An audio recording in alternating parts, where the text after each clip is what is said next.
e o canal Esportes segue ali, ó, na habilidade técnica, na qualidade, no passe refinado, no lançamento com estilo. Souza, o Meia Souza, o Souza. Não vou dizer não de novo que é o Souza do São Paulo, não. Vou não, porque foi o Souza do São Paulo, do Grêmio, do CSA, do Botafogo, do Paris Saint-Germain. Souza, a gente virou o bloco aqui, você me prometendo contar como é que foi a final da Libertadores de 2005. Agora São mesmo. Paulo e Furacão. O primeiro jogo foi em Porto Alegre, né, porque a Arena não comportava, né, uma final de Libertadores. A gente fez o primeiro jogo lá, quem fez o gol do empate deles foi até o Aloysio, né, o Chula. O Chula que no Mundial trocaria de camisa. É, isso mesmo. E ele deve ter contado aqui, né, ele contou em outros lugares, que eu fui um dos caras que ligou para poder ir para o São Paulo, né?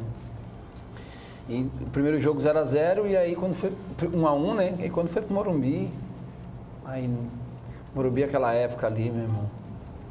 O primeiro tempo acabou 1x0, aí no segundo tempo o time da gente era muito forte, meu irmão. Muito forte, era muito forte. Era coisas assim que a gente ó, eu costumo dizer, 2005 e 2006, a gente... Era o melhor elenco do Brasil. A gente ia para jogo e falava, só pensava de quanto que era, entendeu? Algo vai muito, ser quanto? Muito parecido com o Flamengo tá desse ano. hoje. A gente tinha um time redondinho. A molecada hoje, com 10, 11 anos, se você voltar, não vai ter vivido, não vai ter lembrança. 14 anos, você voltar aí, são 13 anos, você não vai pegar. E se tu parar para pensar direitinho, né, é um feito... Eu não sei se algum time já foi tricampeão seguido assim. Não, brasileiro não. Brasileiro não. É um feito assim, além de ser inédito, surreal. A gente chegamos em 2 finais de Libertadores seguidas. Sim. Né? Coisas que a gente para pensar e ver a dimensão, né, do feito. Para um time que, quando eu cheguei, estava em reformulação. E era um baita time, né? Tinha um Kaká, tinha um Ricardinho, que tinha sido contratado. Eu era o jogador mais bem pago do Brasil na época. Kaká, que anos depois viria a ser o melhor do mundo. O melhor do mundo, né? Então, e a gente conseguiu ganhar sem esses caras, né? Com jogadores totalmente desconhecidos, né? Jogadores que vieram do Goiás, eu que vim da Santista, né? Foi um elenco mesmo que nós montamos. É uma família. Eu costumo dizer que todo mundo fala sobre família no futebol. Eu posso te dizer que teve uma época, né, que eu vivenciei sobre família, né, que foram os anos de 2005 até 2008 ali.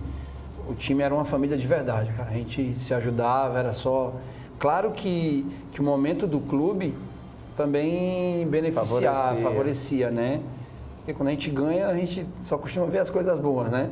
Mas também tem ali, né? É verdade. Atenção. E falando em tensão, Mundial. Aí a viagem já foi muito engraçada, né? Como era o clima ali? Você falou que era o clima família, uma viagem para o Japão. Cara, foi só resenha, né? Só resenha mesmo, todo mundo bem focado. A gente tinha grandes jogadores que... Né, Amoroso, que tinha jogado muito tempo na Europa, artilheiro anos seguidos na Europa também. Mas foi muito engraçado. Os jogos, não só os jogos, mas a viagem. A viagem muito longe, né? Mais de 24 horas de voo, primeira classe, né? Primeira viagem minha de primeira classe. Me senti... pagando de bacana. Pagando de bacana, né? Pena que não tinha essas redes sociais nessa época, né? Mas foi uma viagem muito boa, não só pelo título, né? Mas por tudo que aconteceu naquela viagem marcou muito, né? Tanto que a gente tem um grupo, o grupo daquela viagem a gente tem até hoje, né? No WhatsApp, né? O Chula falou desse grupo aqui, que todo mundo se fala. Se fala. E... vocês estavam recentemente, foi campeão de novo, né? Campeão de novo, cara. Eu tô falando isso porque teve um torneio Legend Cup com o Bayern, Borussia, o Barcelona e o São Paulo. Só isso, viu? Só isso. E o Souza mandou ver aí, jogou com craques. Cara, o time do Barcelona, o time que fez a final com a gente, era muito bom, do Bahia também. Eram times, a gente fala assim, mas tinha muita gente jovem, né? Tinha o Deco, Saviola, Simão, Edmilson, Belletti. O time do Barcelona era um time muito bom. Juli. Como foi ganhar o Mundial? Teve na hora, assim, aquele sentimento. Foi loucura, cara, loucura. Quando eu lembro, ainda me arrepio até hoje, né? Um negócio de muitos anos atrás, foi uma coisa surreal. Tu ganhar um mundo, 14 né? anos. Tu ganhar um mundo, né? Ser campeão. Se tu é campeão, não que eu não ficaria feliz se eu tivesse sido campeão mundial pela seleção brasileira, né? Mas tu ser campeão mundial por um clube, né? É o ápice, né, da carreira de um atleta, né? Eu nem nos melhores sonhos da minha vida eu imaginei indo para o Japão, viajar de primeira classe, sendo campeão mundial, né? Sobrou em cima de uma equipe. Não é qualquer um, não. Em cima do Liverpool, né? Foi um jogo especial, onde o Rogério pegou até pensamento. Né? Pegou tudo. O pessoal aí fica falando que não ganhou do Liverpool, pô, o cara que ganhou, viu? Ganhei. Só para dar aquela espetada amiga. Ganhamos do Liverpool e ganhamos bem. bem. Hoje, eu acho que essa partida do Flamengo tem um lado bom, porque volta aos times sul-americanos a coragem de enfrentar sem medo. Eu digo que o futebol brasileiro se atrasou muito, né? Está muito atrasado em muita coisa. Né? Acabaram com os centroavantes, hoje tu não tem mais uns 9. Então, acabaram com os camisa 10. Também. Né? Eu acho que isso aí é a falta do terrão, que você falou lá no começo, que o terrão dá aquela habilidade de matar a bola, que não é bem uma bola, né? E coragem, né? Coragem para botar o time para frente, né? Se tu pegar o time do Flamengo, se tu vê quem é de marcação, eu joguei com Arão, né? Na Portuguesa, não na Santista, né? Na Portuguesa já ali 2013, 2014. Isso, eu joguei com ele, né? Não é um jogador de marcação que vai marcar para todo mundo, mas se tu olhar o Flamengo depois de Arão para frente, são jogadores que sabem ter a bola, né? Hoje, antigamente, quando eu ia jogar, na minha época de São Paulo, eu via quem era o volante que ia me marcar, porque o cara é chato, né? Hoje, o camisa 10 tem que se preocupar com o volante, né? Com a marcação. Com a marcação, né? Então, se trocou pregaram muita coisa do futebol europeu, mas muita coisa errada. Perdeu um pouco do encanto e a gente está pagando por isso agora. Pagando. Tivemos que trazer um treinador de fora. Sim, para tentar... para enxergar isso. E eu vou te dizer, o feito do Flamengo é um feito muito grande. Eu sei o que é ser campeão brasileiro e ser campeão da Libertadores. Tu ganhar os dois num ano só é um feito muito grande. E tu ir ainda fazer uma partida contra o Liverpool daquela é de se tirar o chapéu, cara. Porque você pega ali, são 3 competições de altíssimo nível e com um time só. Porque a grande deficiência do Flamengo é quando tirava os titulares, né? A gente enxergou isso na final. Que eu até acredito que ali o treinador errou um pouco, né? De ter tirado 2 jogadores importantes naquela ocasião, né? E 2 jogadores que não eram de marcação, né? O Everton Ribeiro e o Arrascaeta, 2 jogadores que com a bola fazem o jogo, né? Hoje em dia a gente tem aquele negócio, se a gente se defender bem, a gente... Não.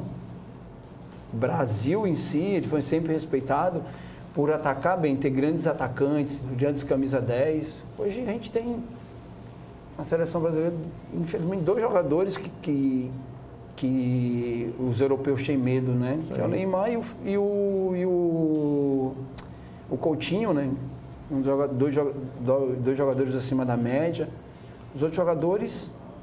O Firmino que tem, assim, porque não é o 9 da capa. O Firmino é um meia que o cara deslocou ele pra frente, né? Pra frente porque tem 2 meias mais velozes que ele. E pode ver, 2 volantes que são bons passadores, né? Não é aquele burucutu que fica dando porrada só, que sabe? Fica dando cabeçada, né? Hoje em dia, se tu não souber jogar, Hoje em dia, tu vai jogar contra um time, tem time no Brasil que tem 3 esquemas táticos. Contra o Flamengo é um, contra o Palmeiras é outro, contra o Grêmio é um. Na Europa, tu tem um esquema e vai até o final. O próprio Grêmio mudava muito o esquema tático. O Grêmio, não o Grêmio, mas o Grêmio atual do Renato Gaúcho, ele faz isso. Ele tem 3 esquemas. O estilo de jogo do Flamengo, tu viu, é um estilo de jogo só. Sim. Vai até o final com esse estilo de jogo, porque se tu... Não que o jogador seja burro, entendeu? Não estou entendendo. Né? Mas se tu... Fica mais fácil. Fácil. A gente vai jogar assim. Eu não posso estar improvisando você de acordo contra quem vem de lá. Vou jogar assim, que foi sempre a história do futebol brasileiro. Você sempre tinha um esquadrão ali. A gente vai jogar assim. Tu vai ver Liverpool jogando, né? Barcelona jogando, o próprio Borussia, o Bayern. São times que têm a bola, que sofrem gol, mas que impõem o jogo. Né? Se tu joga para poder vencer o jogo e não para empatar, a probabilidade de tu ganhar é muito grande. Mas se tu joga para empatar ou para segurar o resultado, a probabilidade de tu perder é muito maior. Muito maior. Mas epa, que caiu aqui. Pera aí. Epa, caiu ponta no microfone. Bom. Então tá valendo. Ao vivo, né? É isso aí.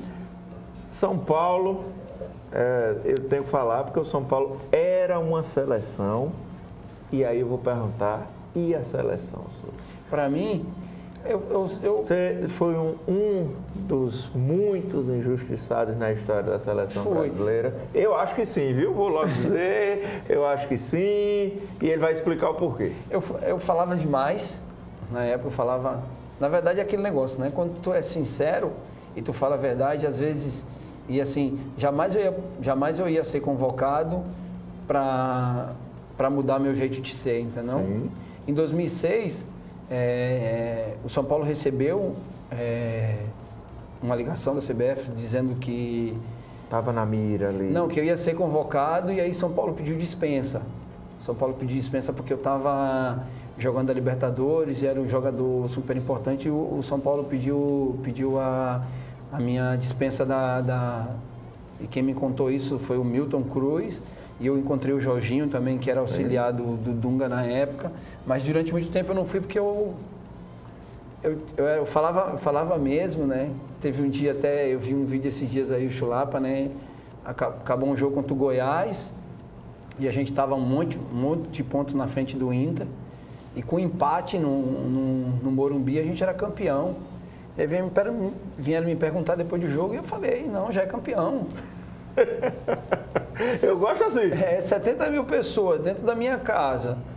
Pô, a gente sabia a força que quase não perdia. A gente, naquele ano, perdemos 4 jogos. Não levava gol. Não levava gol. Não levava gol. É um time que eu lembro que não levava gol. E tinha muita gente que não gostava desse jeito meu. Né? O Muricibol. Isso. Tinha muita gente que não gostava do meu estilo, né? De falar sempre a verdade, de brincar, de defender as coisas do clube, defender a minha ideia de jogo, né? Aí hoje tem o Daniel Alves, que fala a mesma coisa. E recebe outro tratamento. Entender. Seleção. Depois dessa seleção do São Paulo, veio o PSG, num contrato milionário.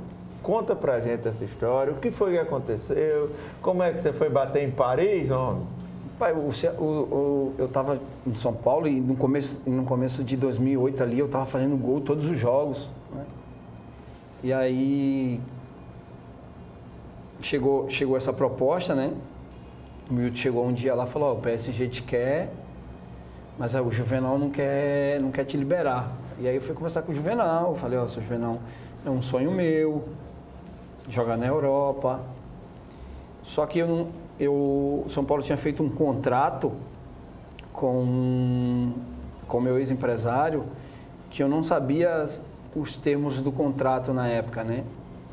E meu empresário tinha uma porcentagem na época e dessa porcentagem ele vendeu para muitas pessoas. Me deu um... Tô entendendo. Me deu um golpe, né? E aí quando eu vi aquilo, voltei de novo e falei, seu Juvenal, esquece. Se for para me E fazer graça para os outros. Se eu me dar mais uns anos de contrato, eu fico no São Paulo aí. Só que aí eu fui para um jogo, fiz gol de novo. Aí o PSG ia... Não, eu quero. Aí, cara, no último dia da janela se concretizou. Eu lembro bem desse dia, porque ficou a gente assistindo aqui a Alagoas e nos programas. Já tinha a gente na época que era Big TV. E aí ficava, o Souza vai, o Souza não vai, o PSG quer, não sei o que, tá na janela. E o Souza foi. Eu fui, cara. E aí eu ainda perdi o voo do primeiro dia. Né? E no dia seguinte a gente pegou um voo de manhã. Aí foi de primeira classe também? Primeira classe. Aí a gente, para Paris ali, que é longe, né? E aí eu cheguei, fiz os exames, me apresentaram toda a estrutura do clube, né? E o treinador foi bem claro comigo, né? Porque a gente brigava para não cair naquela época, né? Nem se compara com um time que não era o PSG de hoje, não. Mas o bacana é que assim que a gente chegou lá, a gente já foi campeão da Copa da França, né? Deixamos um caneco lá, né? Ganhamos um título, livramos o clube do rebaixamento, rodadas antes, né? E depois voltei de férias aqui, aproveitei um pouco a família. Quando eu voltei para lá, e como era um namoro já antigo, né, do Grêmio, o Grêmio me procurava todo ano para me tirar do São Paulo, eu não conseguia, e o Grêmio mandou o empresário lá, o cara ficou mais de 30 dias na minha casa. Lá na França? Lá na França. Pô, mais de 30 dias. Tentativa de... a gente tem umas imagens separadas aí de alguns gols seus do Grêmio, vai soltar já. E aí você veio pro Grêmio? Aí eu fui pro Grêmio, porque na verdade, de começo, não era a minha ideia, porque eu estava em Paris fazia uns 7, 8 meses só. Só que aí a proposta foi... Eu não queria ir, a proposta ia aumentando, e chegou uma hora que eu coloquei um limite, o Grêmio chegou no limite, aí eu não tinha como voltar atrás. Olha aí, Flamengo 2, ei, Mengão, olha, não é gol só do Firmino não, viu, tem outros alagoanos fazendo gol em vocês também. Só um golaço de falta. Que pedrada. E aí é Maraca, né? Maracanã. Só um golaço. Você ficou quanto tempo no Grêmio? 3 anos. Fiquei 3 anos, eles me compraram depois. Esse foi outro golaço. Esse pra mim foi de falta, foi o gol mais bonito da minha carreira.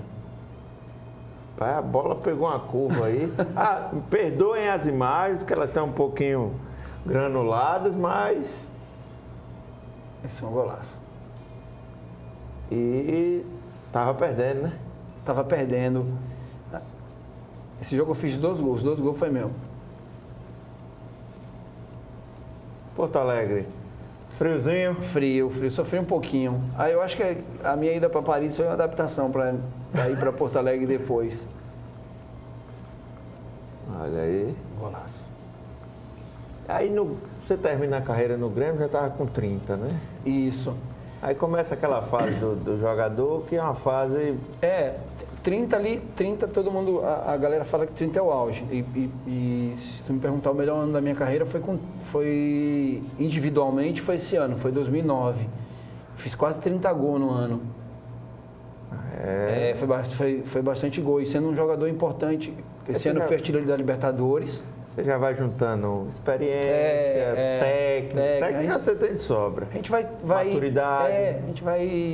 A gente já tem os caminhos ali, né? Os atalhos. Já sabe quem presta, quem não presta. As decisões. Você falou o lance do empresário aí, você já tinha. A gente vai amadurecendo. As pancadas, né? Eu costumo dizer que as melhores coisas estão nas coisas ruins, né?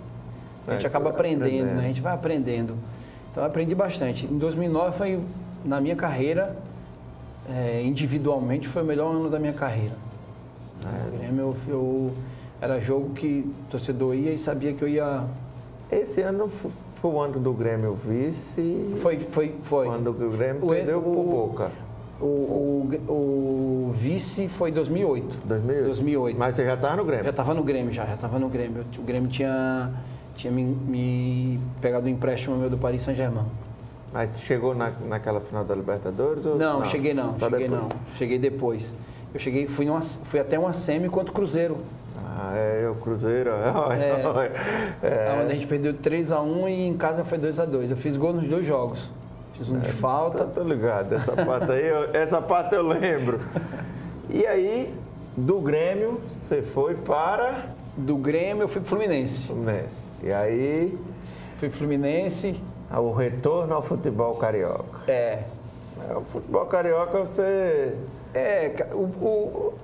Naquela época eu não vou te mentir, né? Porque era a Unimed que coordenava o futebol e os caras pagavam bem surreal o que eles pagavam.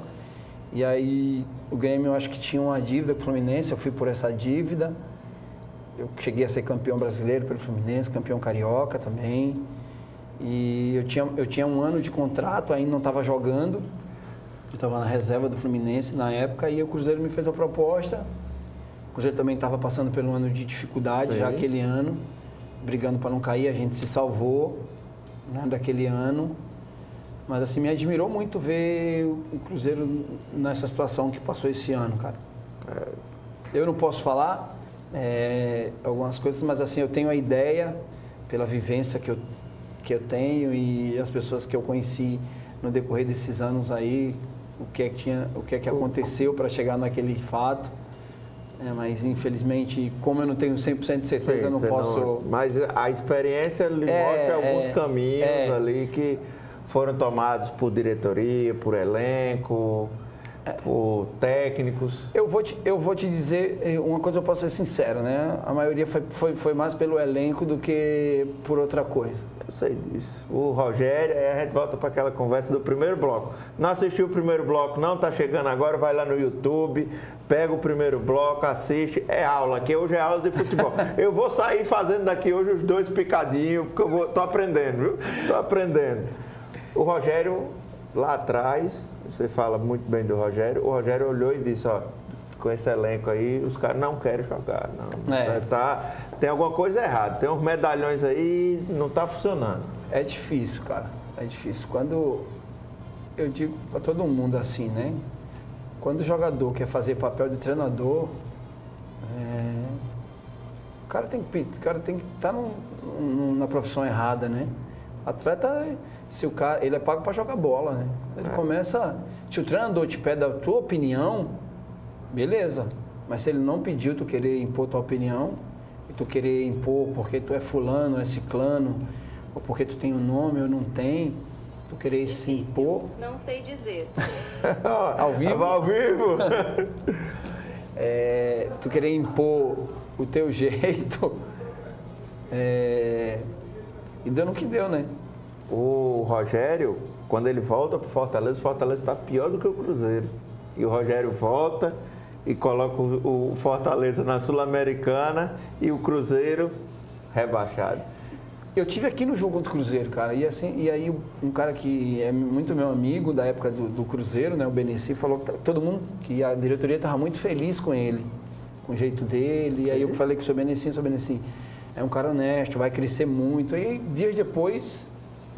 o Thiago Neves, aí pode botar na minha conta. O Thiago Neves armou, o Dedé chegou junto, o Fred, Egídio, o Edilson veio rolando, né? Veio rolando, tá um pouquinho acima do peso e bufa, derrubaram o Rogério. E o resto da história, todo mundo já conhece. O Cruzeiro vai jogar Série B. Isso é se resistir até o ano que vem, porque a coisa lá em Minas não tá fácil não, financeiramente. A folha 15 milhões é pesado, viu? Eita! Depois do Cruzeiro, você foi emprestado? Depois do Cruzeiro, eu fui emprestado para a Portuguesa. A Portuguesa, a Lusa. A Lusa aquele ano onde o Fluminense acabou fazendo aquele tudo lá e derrubou a Portuguesa. Aquilo ali me entristeceu muito, foi um ano... Não, porque vocês deram a vida. A Portuguesa, né, conseguiu ali... A gente se salvou um tempo antes. Pera aí. Olha aí. Rapaz, você é de 79? Sou de 79. Eu tava fazendo conta aqui que você fosse de 80, não 79 mesmo, que é dos 40 certinho. Olha aí. História bacana. Ainda vai ficar rolando melhor. Esse Josiel gosta de Obrigado, Josiel. Aí eu tava careca. Os cabelos já estavam começando a cair essa época aí. Rapaz, não tá aparecendo não aqui, viu? Aí quando foi contra o Fluminense. Vocês ganharam essa partida? Ganhamos 2-1. E aí depois o Fluminense, né? Advogado bom. Esse ano a gente bateu em quase todos os grandes, cara. Foi o ano que a gente... Era uma tradição da Lusa. A gente ganhou de 4-0 daquele Corinthians que foi campeão mundial. Foi o ano que o Tite saiu. Não vou dizer que a gente derrubou o Tite, porque gosto muito do Tite. O homem cruzava demais, né? Cada cruzava não, que ele ainda... Ó, vamos saber. Da Lusa... Da Lusa fui pro Ceará. Aí fui campeão no Ceará também, graças a Deus. Campeão cearense, rapaz, já título. Teve que fazer um quarto novo em casa, né? Só para botar a medalha e troféu. Vou ter que fazer, na casa agora nova, vai ter que ter um quarto só para... Você tem aqueles quadros, acho bonito aqueles quadros que o pessoal bota assim, que bota a camisa dentro. Você... Não fiz ainda não. Não fiz ainda não, mas vou fazer. Esse quarto novo aí eu vou... Vou fazer. Isso é uma meta minha. As camisas estão guardadas? Estão guardadas. Algumas estão guardadas. Dá para fazer uns quadros bonitos ali. Tem camisa de Mundial, tem camisa final da Libertadores, tem camisa de jogadores importantes que autografaram para mim. Então, umas camisas bacanas. Aí do Ceará, como é que foi lá no Ceará? Cara, foi bom. Eu digo que tudo é aprendizado, né? Porque assim, quando tu vai pro Ceará e tu é um cara já que tem um nome, se cria uma expectativa muito grande, e aí teve alguns jogos que eu não fui bem, e teve alguns jogos que eu fui muito bem, mas criou uma expectativa muito grande, até pelo ano tinha feito quase todos os jogos pela Lusa, eu só não fiz o último jogo pela Lusa, né? Mas a torcida do Ceará é uma torcida que cobra muito grande, e como eu fui com um salário alto, e aí tu já chega com uma cobrança muito grande, mas foi um ano bom, foi um ano bacana. Os times do Nordeste, com esse novo formato do brasileiro, quando a estrela chega, ela termina tendo uma cobrança fora da realidade. Fora da realidade, mas foi bom. Como é que eu não vou falar que foi bom? Fiquei um ano, ganhei 2 títulos, né? Então, cheguei a uma final de Copa do Nordeste, então não posso dizer que foi ruim. Não. E você gostou do friozinho lá do Sul, né? Aí depois eu já tinha... Eu já queria meio que parar, sabe? Aí através de um amigo meu, tive um convite para jogar num Passo Fundo. Eu te confesso que no começo eu não queria, né? Eu já queria meio que ficar quieto em casa, mas aí eram uns senhores que cuidavam do clube, gremistas, aí foram até Porto Alegre, a gente conversou, um amor de pessoa, eu fui, cara. Para mim foi um aprendizado muito grande ter ido para aquele clube, ter morado naquela cidade. Um deles esteve até aqui em Maceió agora há pouco, o seu Morello, como se fosse um pai para mim. E foi muito bacana a minha passagem lá, eu gostei bastante. Eles queriam de volta um tempo atrás, mas aí eu já estava meio querendo parar, querendo tomar a gauchada você tem um coração, a galera tem você no coração lá, né? Tem. Cara, aquilo que eu te falei, foram anos maravilhosos meus com a camisa do Grêmio. Então, fui campeão gaúcho, né? E marquei porque, como eu te disse há um tempo aqui atrás, que fiz quase 30 gols no ano, né? 30 gols no ano para um cara que não bate pênalti, era a maioria dos gols de falta. Falta não, de pedrada. Era. De pedra. Porque, ó, eu estou aqui frente ao Souza e o Souza é fininho.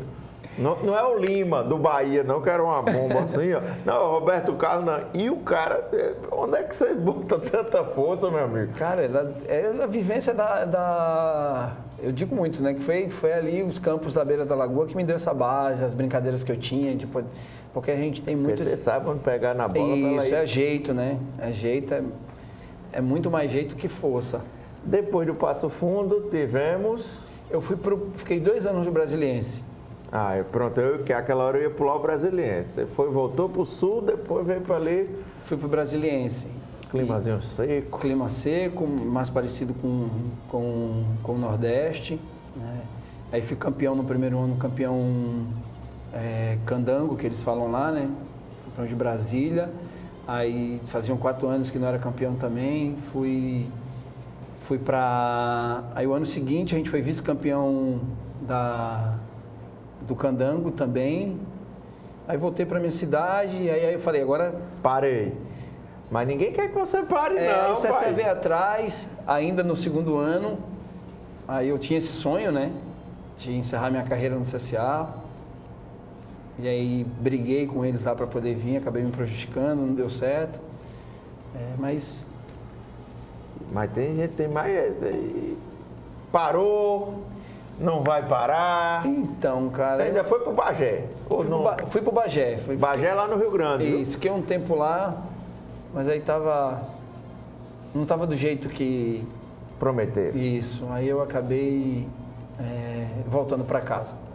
Eu digo, depois que a gente passou, que a gente viveu, já no final a gente está passando dor de cabeça, essa dificuldade, né? Era para lá atrás, na hora de estar construindo. Dor de cabeça, aí eu voltei, tem pessoas me ligando, mas ainda não... Telefone aqui, a gente acabou de ver tocando. A gente não decidiu ainda o que vai fazer. Eu queria muito disputar uma Alagoana e parar. Mas estou estudando aí, estou morando com meus filhos e aí vou depois, agora em janeiro, sentar com eles, ver o que a gente vai fazer aí mais para frente. Tá vendo? Presidente Rafael Tenório, olha, e aí agora? Pense, presida, pense. O presidente Marco Barbosa podia também fazer essa gracinha, né? Podia fazer uma gracinha e deixar o outro lado lá da... Porque agora não dá mais para falar, né? Praia, lagoa, tá difícil. Souza, a gente tá chegando na reta final aqui do Canal Esporte. Deixa eu lhe agradecer por esse show de simpatia, de habilidade, de craque, de tudo. E deixar à sua disposição a câmera 2, que você já falou tão bem com ela. O cara fala bem, viu? Para você deixar um recado para a galera. Eu queria desejar um feliz ano novo a todo mundo, né? A todos os alagoanos e a todo o Brasil. Né? Te agradecer pelo convite, né? Dizer que tem meu número, a hora que precisar, pode ligar, estamos à tua disposição aí. A gente aqui só tem a agradecer por você ter essa disponibilidade de vir deixar esse programa maior, né? Porque agora o programa está internacional. E tradicionalmente esse programa sobe a letra na cara do apresentador na hora que ele está se despedindo, rapaz. Não faz isso não, rapaz. Qual é o nome do menino que está subindo ali? É o Max. Max, não. Max faz isso não. Tiaguinho passou a entrevista todinha aqui, ó, olhando pro Souza. Tiaguinho. Josi, fica vivo, viu? E feliz 2020!